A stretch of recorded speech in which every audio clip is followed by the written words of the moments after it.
this here. It's great to be in Mexico City, where we have a lot of friends, a lot of partners, a lot of good business as well. So excited to be here, and thank you all for joining us this morning. I apologize, my Spanish is not very good, so you'll have to deal with my English, but I will work on it going forward, yeah. So I think there are translation headsets if anybody needs them. Please feel free to use them as well. Okay, so I'm excited. I want to share, I want to share some high-level ideas. What is Gupshup? What do we do? What are we excited about? What are we passionate about? And how can that help you and your business to scale up and so on, right? So I have a few ideas. What's the timer? Just check there. So, all right. So we have a series of presentations. I think as Bruno explained earlier, I'm going to start at the highest level, right?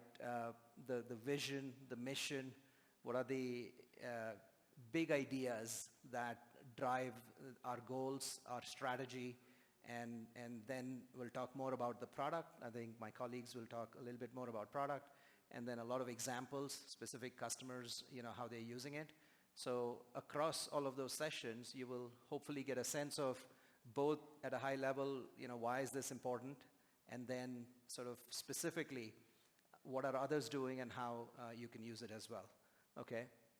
So there are two important ideas that I want to start with, right? There are two big trends that are changing everything, that are transforming sort of economies, that are transforming societies, that I think will be really important to understand, that kind of then explains all the other things that are happening, right?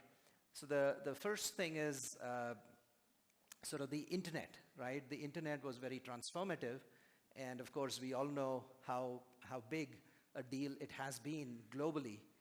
But, and I live in San Francisco in Silicon Valley, but I travel all over the world, and there's a very, very different perspective in the US or in the developed markets more generally versus what's going on in the emerging markets, okay? In the US, the internet, it developed in the mid-90s in a time of laptop and desktop, and we came up with these ideas of websites and browsers, and that became very, very popular, right? Everybody had a desktop, everybody had a laptop, and the whole internet habit and the whole behavior got very, very well established, right? Long before the smartphone came about, right? If you think about it, iPhone, the first one was in 2007. So in those 10, 12 years before then, the internet got very well established, so that when the smartphone came, it was just seen as an extension of the same kind of web, right?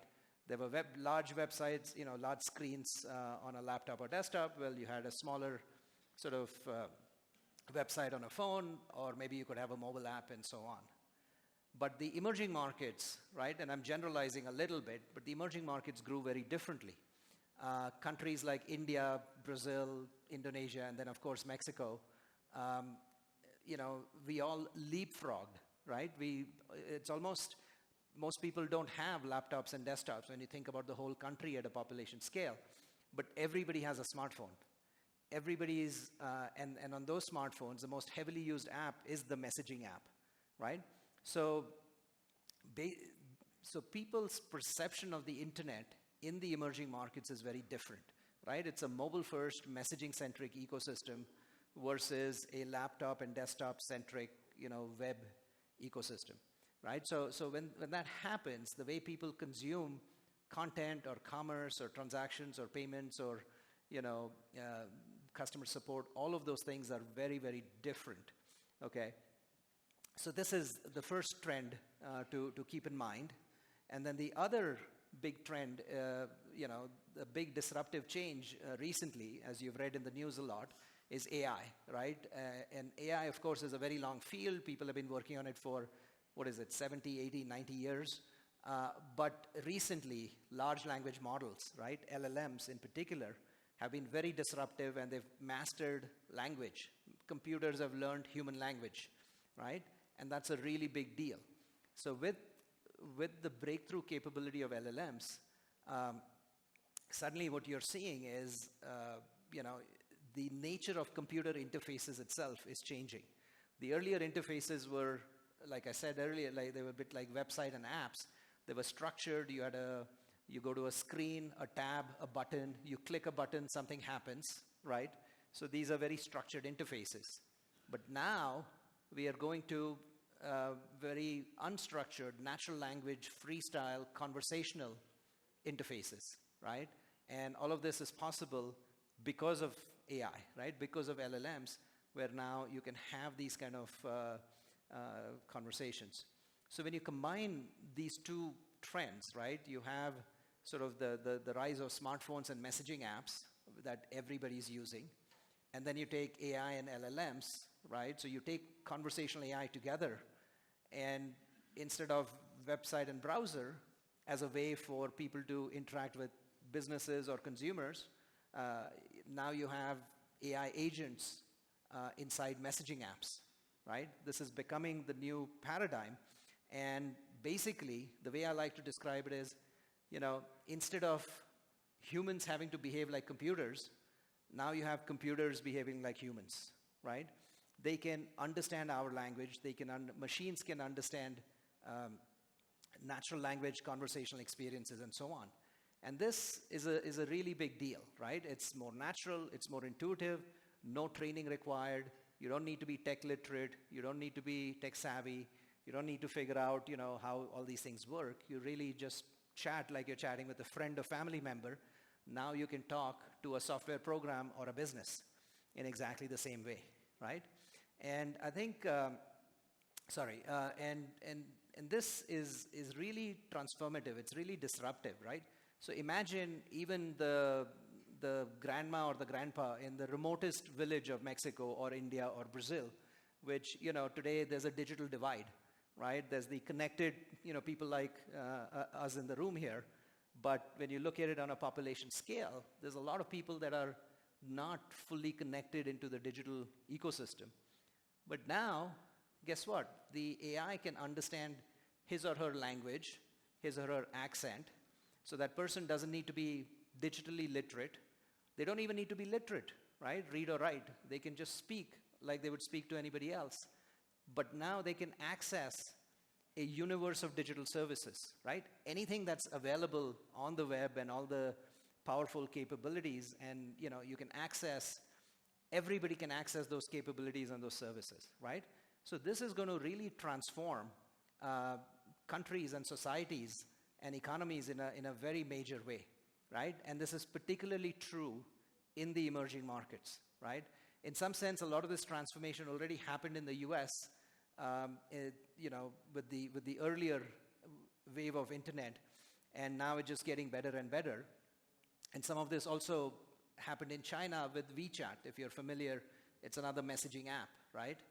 But in all the other emerging markets now, where WhatsApp is popular or RCS now is becoming more popular, these messaging surfaces are going to be the foundation for bringing the real internet to every person in these countries, okay? And sometimes it's confusing because you go to India or Brazil or Mexico and so on, and yes, there are successful digital companies and there are websites and apps and so on, but if you think about it, they only really reach maybe 10-20% of the users in the country. They don't reach if you want to do anything on a population scale, right? These kind of capabilities, conversational AI is going to be essential to do that. But once that happens, the transformation is huge and very exciting, okay? So anyway, so once that happens, messaging, right? The messaging app becomes the new user experience. It's no longer, screens and websites or mobile apps even. It's going to be just messaging, how humans communicate with each other, right? And so on. And of course, messaging apps are very ubiquitous. I mean, that's the most heavily used app on mobile phones, whether it's, it used to be SMS, now RCS, whether it's WhatsApp. There are many other, could be Instagram, could be Telegram, could be many other, depending on the geography and the region. But messaging apps are super convenient. People use it all the time. That's how you chat with friends and family. Consumers use it, maybe 100 times a day, right? Therefore, when businesses interact with consumers, the read rate, response rate, open rate, and so on, all of that is very, very high. It's sort of the most convenient way to reach consumers and to deliver services. So that's becoming the new sort of user interface or the user experience sort of surface. And but this is much bigger than just messaging alone, right? If you extrapolate, if you think further ahead, right, it's not just going to be text-based messaging, but you could add audio, right? You could add video. You could have 3D avatars in the metaverse, right? When the metaverse happens, and so on, or even physical robots, right? Think about it. Across all of these things, the common thing is that we're going to be interacting with them using conversational experiences. We're just going to talk to them, right? When you and I meet and have a conversation, right? I don't give you a book saying, look, the answer is somewhere in page 43. I answer the question. I have a regular conversation, right? And that's how we're going to interact with all of these services. And even things not listed here. Maybe we'll have smart glasses. Maybe we'll have like PIN, the new kind of hardware. There's all kinds of new hardware surfaces that are emerging. But what's common across all of this is that it's going to be a conversational interface. We're just going to talk, right? Either type or talk or see and interact. In fact, the funny thing is we're actually going back in time and saying, okay, let's look at websites and apps. Let's see if we can make them conversational also, right? Think about the search website, right? If you've noticed recently, now the search website is the most heavily used website, on the planet. It's the most popular website. But over the last 1 or 2 years, even that feels very clunky, right? Like, why does it give me 10 blue links? Why doesn't it just answer the question? So look at the new search website. They have, there's a conversational response on top of the blue links and so on, right? So, and the funny thing is, once it becomes conversational, then why is it even a website, right? It doesn't need to be a website. It can just be a conversational surface that could be on a messaging app. So, for example, the Meta AI assistant inside WhatsApp, right, is you can just ask it questions and you don't need, suddenly it doesn't have to be a website anymore. So I think you're going to see these trends because it's very simple, right? For consumers, this is the most natural way to interact. This is how we interact with humans. This is how we'd like to interact with machines. And therefore, it's all going to become conversational, right? So, and we're already living in this sort of era of conversational AI. You're seeing a lot of this is happening all around us. There's a phrase in Silicon Valley which says, the future is already here, it's just not evenly distributed, right? So we'll share examples of people who are already doing a lot of this stuff, right?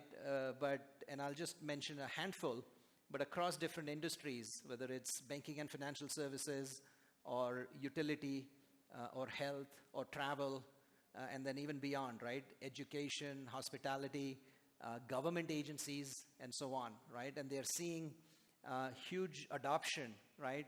Great conversion rates, great adoption rates, substantial, improvements in all the metrics. Conversion rates are higher, costs are lower, and things like that, right? So this is all being adopted. We're going to share more examples in the other presentations, right? So, but if you imagine from a consumer standpoint, a day in the life of an average consumer, we're going to be surrounded by lots of AI agents, right? There are agents for appointment scheduling or getting financial advice, or getting sports and news content, or ordering food or shopping, or almost anything that we do, it'll become much simpler and easier, right? Imagine if everybody had a personal assistant for all the many, in fact, multiple personal assistants, right? Because of technology, this is possible to make it available to every consumer out there, right?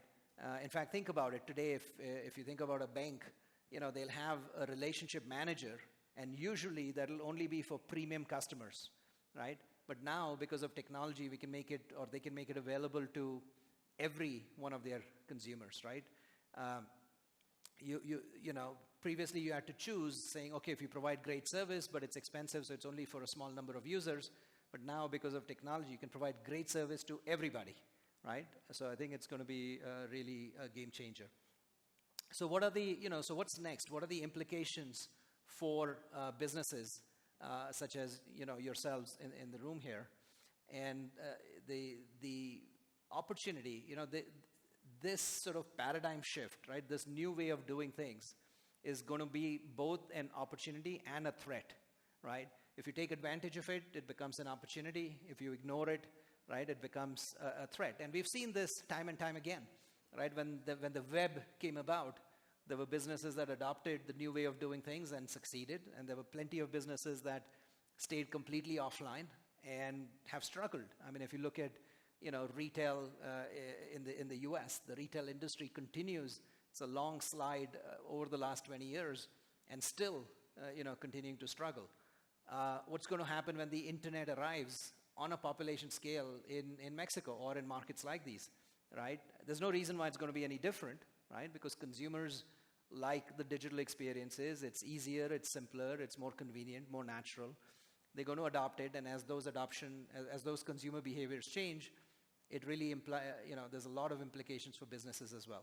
So I think it is incumbent, it is important for businesses to meet consumers where they are, right? To meet them in the most natural, easy, convenient way, and so on, right? So a few important things to think about, right? We talk to many customers and they say, oh, okay, WhatsApp or RCS is another sort of messaging channel, right? It's another communication channel. We run campaigns on email, we run campaigns on SMS, we'll do campaigns on messaging, okay? I think the most important thing is to sort of shift the mindset from communication to conversation, okay? And what's the difference, right? So communication often is sort of one way, right? It's sort of, these are basic messages that are broadcast to lots and lots of people. They tend to be generic, and it's hard to know if they were delivered, if the user even liked it, responded to it, wants to receive more, or is annoyed by it and doesn't want to receive it, right? And communication is all about you're talking to the customer, right? One way, you're shouting at the customer, as opposed to having a conversation talking with the customer, right? So in the conversational way, it is much smarter. It is two-way, right? You're not just talking, but you're listening. It is targeted and personalized, right? It's very specific because each person might have a different question and you need to respond to that. That's where AI becomes important, because how do you understand what the user said and then provide the right response in return as well, and so on. So I think when you shift sort of the mindset, you think of these messaging channels, because of the rich capabilities now, they are no longer just a communication channel, they are a rich sort of conversation platform, right? Another way to think about it, like say in the web world, email was a communication channel, but the website, the web was a platform for interaction, right? But these messaging channels now, WhatsApp or RCS and other channels like that, they're a combination of the two. It's like both email plus the web. It's the ability to send outbound messages, but also when the users come back to have all kinds of advanced interactions with them. Okay, so that's really just changing this. The starting point is to realize that it's not just a marketing channel, a communication channel. It's you can do so much more with it. You can build some very rich and advanced experiences. And my colleagues are going to show more in the other presentations. Another important thing, right? We talk to a lot of customers, and they'll say, "Oh, okay, we'll acquire the users on through messaging channels. We'll run some advertising or run some campaigns, and once the users come there in WhatsApp or RCS, then you send them a hyperlink saying, okay, go to the website, right, to finish the transaction, to find the products, to build the shopping cart, and to go do the transaction there." So when you do that kind of context switch, right, when a user comes to you, meets you in one place, and now you send the user to a different place to do the actual transaction, it's a little bit like the earliest websites, Now, some of you may not even remember, but the earliest websites in the early mid-90s, they would have like a simple web page and says, call us at this phone number, right? And think about how silly it is now with hindsight.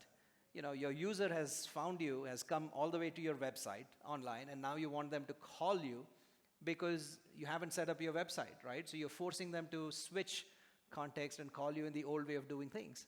And that never worked. I mean, that lasted maybe a few weeks or a few days even, until you said, okay, look, that's where the users are. You got to reduce the number of clicks, make it more convenient. So it's the same thing here, right? When users meet you in the messaging channel, just provide them all the interactions, right? Provide them the catalog, the product discovery, the shopping cart, the transactions, the payments, the support, all of that right there, because that's where users are, right? In fact, diverting them somewhere else can be really annoying to a consumer. And some of you are young in this audience, so I'll use maybe a dating analogy, right? Imagine if your boyfriend or girlfriend sort of sends you a message and you say, no, please call me to discuss. They're probably going to break up with you, just like your customers are going to break up with the brand, right? Because you're like, no, wait a minute. I'm messaging you. I want a response right away. Don't switch context. Okay, so conversations are having a huge impact, right? Conversational AI, it dramatically, for those of you focused on marketing, it dramatically improves ROI, right? Like I said, the open rate, read rate, response rate, and conversion rates are all sort of much better, right? And because these are personalized interactions. I'll give you a simple example, right? One of the largest e-commerce sites, Flipkart, previously they used to run campaigns which said, oh, we have a big sale coming up. But now what they say is, in this big sale, here are 3 offers selected specially for you. Come and pick one, right? And the moment you engage the user to come and select that, now they have a sense of ownership, they have a sense of engagement, and they found that the conversion rates were a lot higher than simply just broadcasting a message to them, okay? To go even further, right? So not just for acquiring and engaging users, but even the transaction itself, right? The revenue, the purchase, the shopping, the payments, or collections and so on are now possible through these experiences, right? And they become much richer and more powerful. So like I was saying earlier, why, you've gotten a user that's engaged with you in one place, but then if you send them somewhere else because, oh, the shopping cart is on the website, well, why isn't it integrated right here? Why are you making it harder? It's an extra click or multiple steps, because when you go to the website, now you have to log in, so it's a whole different credential, a whole different process, and then you go there and then the notification comes back in messaging, right? So it's sort of a very roundabout way to drive it, and that's where the drop-offs can happen and can hugely, impact the success of the activity. In fact, this is something we did. Reserva is a big fashion brand in Brazil, and I think for Mother's Day, and now they're extending it for more holidays as well. But it was a product discovery experience, right? So a user could come in here and say, I'm looking for a gift for my mother, and the AI would say, okay, what does she like? And say, oh, if she likes hiking or gardening or traveling, and then based on that, from the catalog, the AI would recommend items, right? And then you can ask for a different color, different size, different budget, and so on, and actually do the purchase, do the transaction, the whole experience, right? It's really powerful, and this is the way, right? I think, think about it. Instead of showing the user a giant catalog of millions of items, imagine if they're just talking to a shopping assistant who can help them, saying, hey, can you recommend, I'm looking for a gift, do you have this or do you have that? And it just becomes much more natural and easy and simple to use, okay? Conversational AI is also a great way to build trust, right? Trust and intimacy between the brand and the consumer. instead of just engaging the user at the time of purchase, imagine if you can provide advice, you can provide help, right? So whether it's, fashion advice or nutrition advice or financial advice, right? So that the consumer starts looking at the brand as a trusted friend or an advisor or a consultant or a helper, right? The mindset, the perception is very, very different, right? It's not like you just show up at the last minute for the purchase, because by then somebody else has already built the relationship, and the consumer is going to reward that brand with loyalty, right? So this medium, this channel offers much greater ability to build deeper relationships with customers and consumers on a massive scale, right? One way we like to describe it is these are sort of one-on-one conversations with everyone, right? And that is really powerful because of all of these technology. It can really become highly personalized, highly individualized on a massive scale, which if you think about it generally in marketing, it was simply never possible, right? But for the first time, it becomes possible. Going beyond marketing, right? We are seeing lots of brands and businesses actually embed their product experiences inside these conversational channels, right? So like I was saying earlier, right? Why send them to a website when they're already here? Instead, imagine if you could build website and app-like experiences right inside the messaging experience. Then the whole product experience will be just here. As you know, right, globally there are new kinds of service like neobanks, right? There are fintech companies that are almost entirely digital.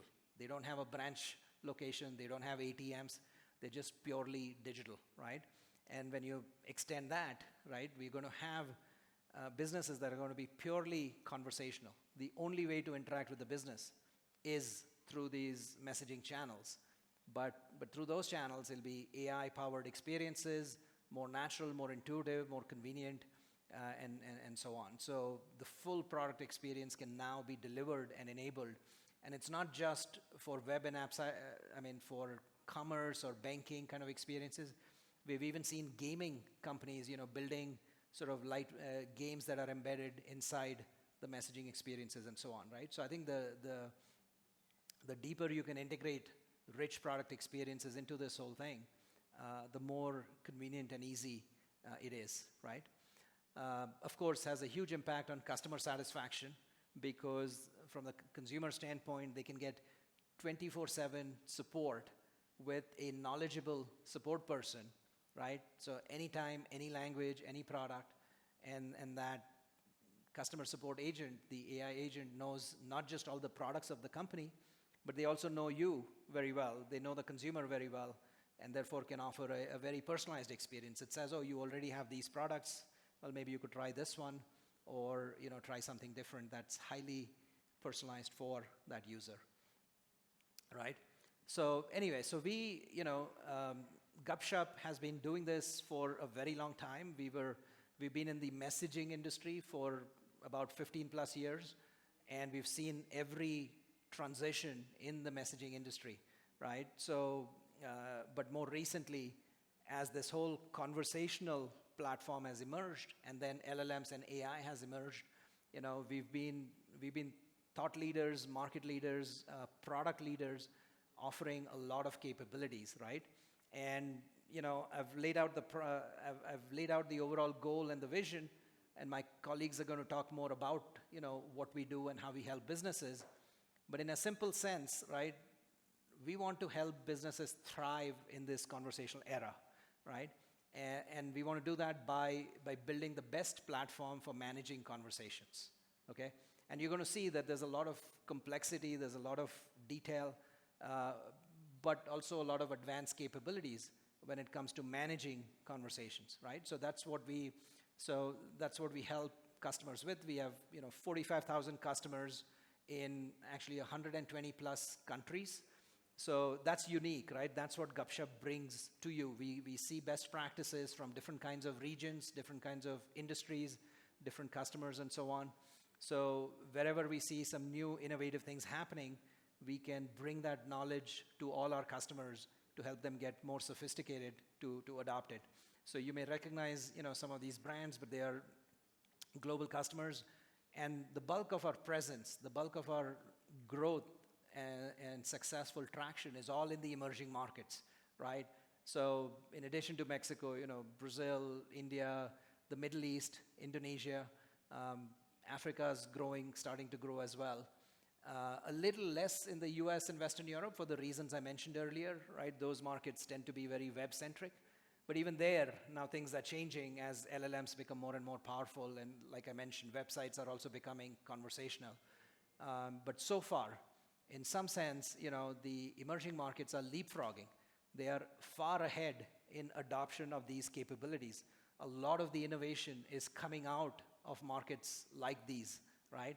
From Mexico, Brazil, India, Middle East, and Indonesia in particular. I think just a lot of amazing innovation happening. So for things like this, you're not going to be able to look at some American company or some American business saying, oh, how do I do this? Because guess what? Their consumers are interacting with them in a very, very different way versus what your customers are doing with you in these markets. So that's where, in some sense, right, Gupshup is a unique company. It is built from the ground up for this sort of new messaging and conversational oriented ecosystems. So anyway, we are the largest player in the space. We are, the top partner for Meta worldwide. We are one of the largest partners for Google for RCS as well. A lot of industry validation, a lot of scale, and so on. So that's what we bring a lot of knowledge and expertise to you. So let me just, in closing, I just want to say that, conversation is in our DNA. That's what excites us. That's what we are passionate about. In fact, as you heard earlier, conversation is even in our name, right? Gupshup, the word itself, is the Hindi word for conversation, like charla, right? And I like to joke that, you should remember Gupshup as the next famous word from the language that gave you yoga, nirvana, and Kama Sutra, right? So the fourth word is going to be Gupshup, and you will remember it. You'll get to learn it more, all right? Well, thank you so much for your time. Thank you.